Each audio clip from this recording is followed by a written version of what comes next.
Hello विद्यार्थी मित्रों, आज આપણે જોઈશું ધોરણ 12 ચેપ્ટર નંબર 1 નો સ્વાધ્યાયનો 1.12 મો દાખલો।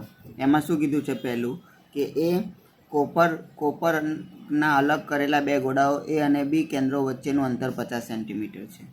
બરાબર, અંતર આપણને r બરાબર 50 સેન્ટીમીટર આપેલું છે।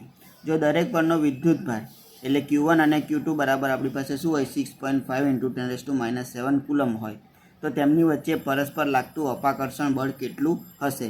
એટલે આપણે અપાકર્ષણ બળ F શોધવાનું છે, ફોર્સ F શોધવાનો છે। A અને B વચ્ચેના અંતરની સરખામણીએ તેમની ત્રિજ્યાઓને અવગણી શકાય તેવી છે।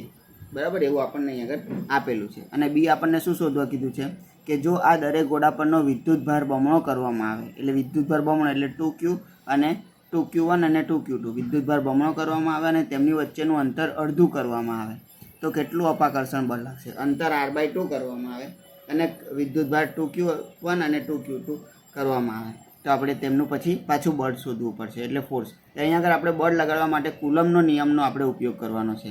બરાબર, એટલે આપણે જોઈએ અહીંયા આગળ એ કે r બરાબર 50 સેન્ટીમીટર, એને આપણે મીટરમાં કન્વર્ટ કરીએ એટલે 50 × 10⁻² મીટર થશે। Q1 અને Q2 આપણી પાસે 6.5 × 10⁻⁷ કુલમ છે।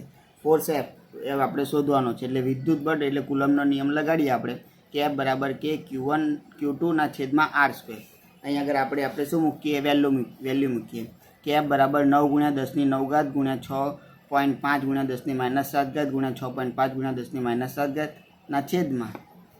10⁻⁷r² એટલે 50 × 10⁻²નો આખાનો વર્ગ થશે। બરાબર, એટલે આપણે અહીં આગળ સાદું રૂપ આપીએ એટલે શું થશે 0.1521 × 10⁻⁻1। આપણે પોઈન્ટને એક કદમ પાછળ લઈ જઈએ એટલે શું થશે ફોર્સ F બરાબર 1.521 × 10⁻² ન્યૂટન થશે। ઓકે, એટલે આપણને અહીં આગળ ફોર્સ મળશે 1.521 × 10⁻² ન્યૂટન મળશે। હવે આપણે બી જોવાનો છે। બીમાં શું કીધું છે આપણને કે વિદ્યુત ભાર બમણો કરવાનો છે અને ત્રિજ્યા અડધી કરવાની છે, એટલે વિદ્યુત બળ F ડેશ બરાબર કે 2Q1 2Q2/r/2 આખાનો વર્ગ થશે। એટલે અહીં આગળ શું થશે 2 × 2 4 થશે, r/2 2નો વર્ગ 4 થશે, છેદનો છેદ ઉપર જશે એટલે કેટલા થશે 4 × 4 પછી 16 રહેશે।